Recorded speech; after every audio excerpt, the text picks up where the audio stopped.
Vasaras kalnā skaistā birzē nolaidās tad vane muine, šalcot savā straujā gaitā.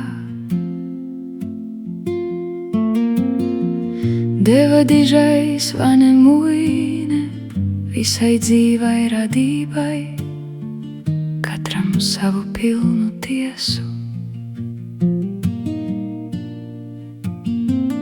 Cik kurš uztvers veča dziesmu, cik kurš spēj to atcerēties, tik tās valodas tam lika.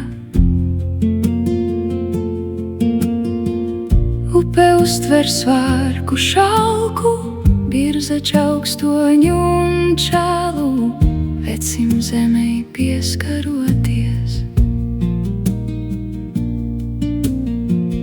Tik tos trokšņus iemīl vētra, čaukstēšanu, gurkstēšanu, atceras, kam prieks to dzirdēt.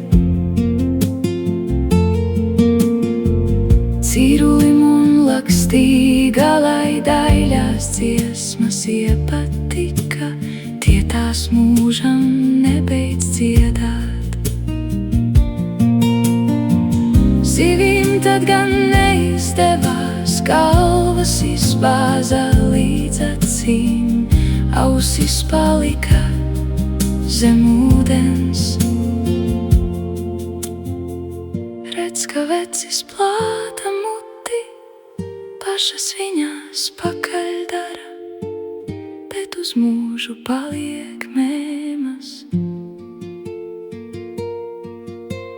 Cilvēks vien tik iepazina visas skaņas, visas dziesmas, vane muines izdziedātas.